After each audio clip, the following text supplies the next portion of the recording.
Welcome to 2018, the year in which the revolution that has begun almost a decade ago continues, solidifies, and perpetuates.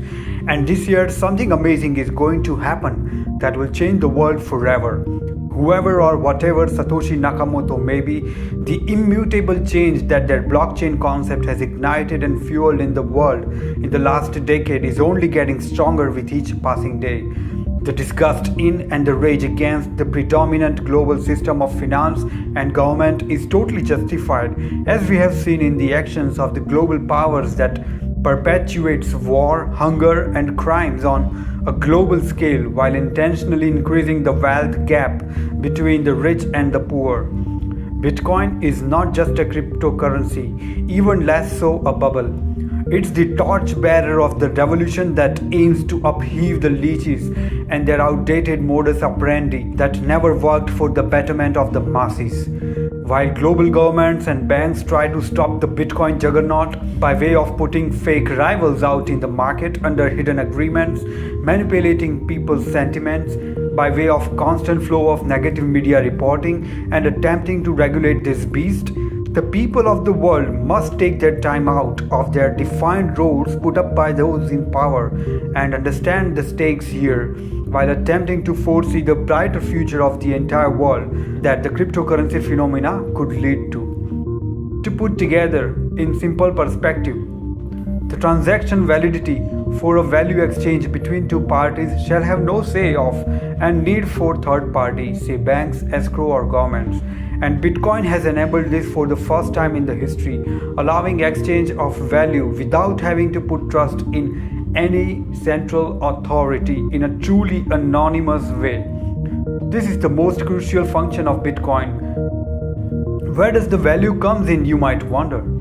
To understand it better, let's first get a rapid glimpse of the evolution of trade.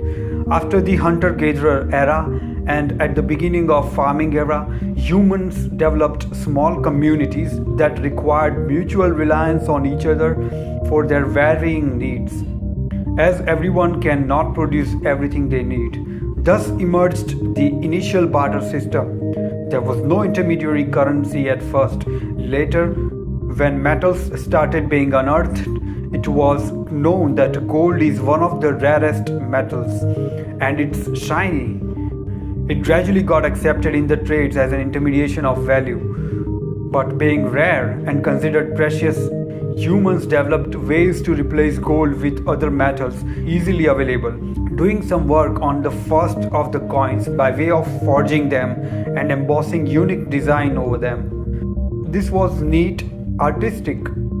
Carrying a bag of metal coins to trade simple routine items was very useful at first, but later people discovered that carrying around tons of metal for trade would be impractical, especially after knowing that metals could be put to better use, like forging more arms and ammunition, vessels, and other items.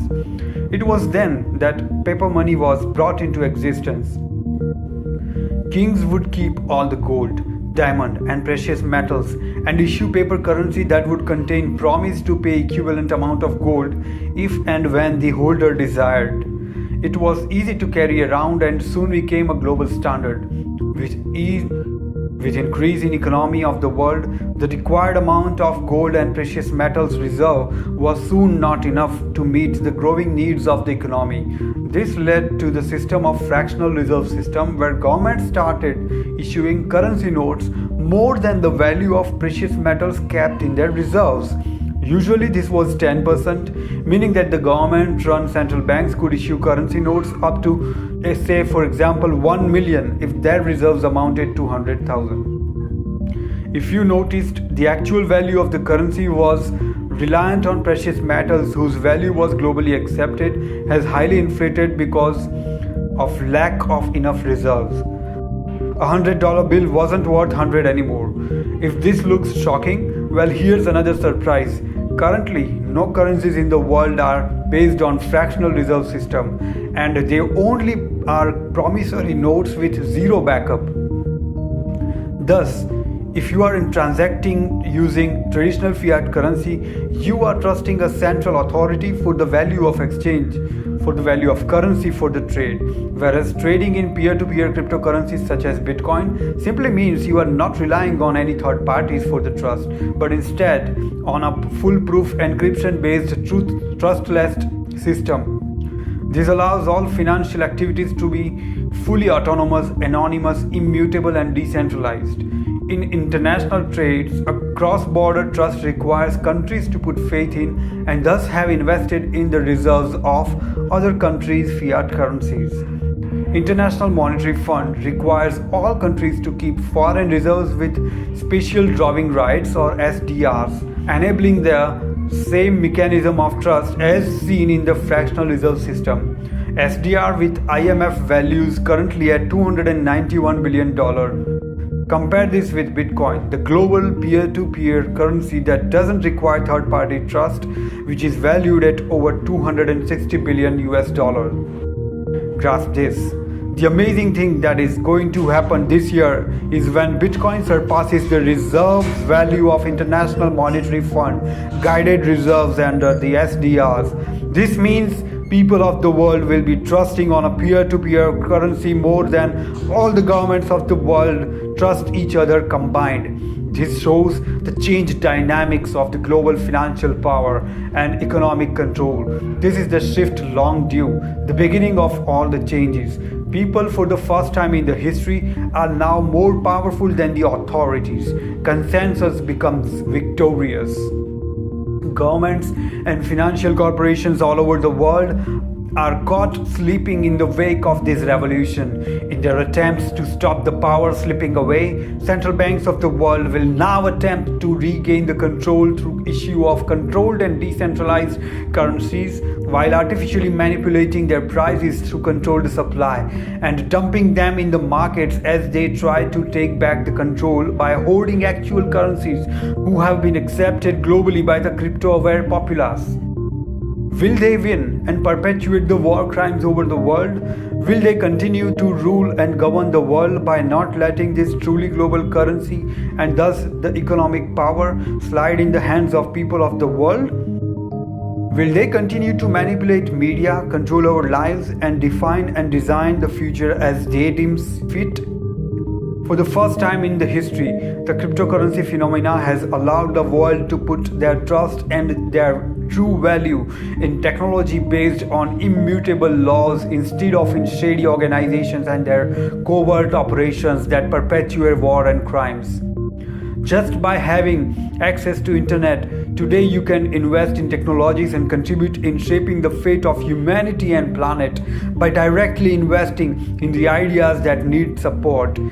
Internet of Things, artificial intelligence, deep learning, banking and payments, cybersecurity, insurance, transportation, agriculture, cloud storage and computing, charity, voting, governance, public benefits, healthcare, energy management, online music, retail, real estate. The list of industries engaged in applying blockchain revolution to their core functioning and business logic is growing at a rapid pace. Let's have a glimpse of this interconnected, robust future. Imagine a scenario where your online vote for the chosen government is visible only to you using your private key, while your vote will be available for countries for counting using your public key. And once your vote is cast in the system, no manipulation can occur. No government agents can amend or alter your vote. No chances of rigging of electronic voting machines, zero hassles of counting ballots, and it doesn't stop there. Each major decision that affects your livelihood shall have your say by way of allowing you to interact and vote on crucial decisions that your elected representative takes. I shall try to cover in detail all these technologies in future videos, but for now, imagine if you can how magnificent this future is going to be, being shaped not by the people in power, but by those who can contribute actually and take part in shaping this future with use of cryptocurrencies. What Satoshi has started is a revolution to say the least, and beware of people who are constantly portraying it as a bubble, for they fear the loss of control they have exercised over our lives for centuries. This is just the beginning.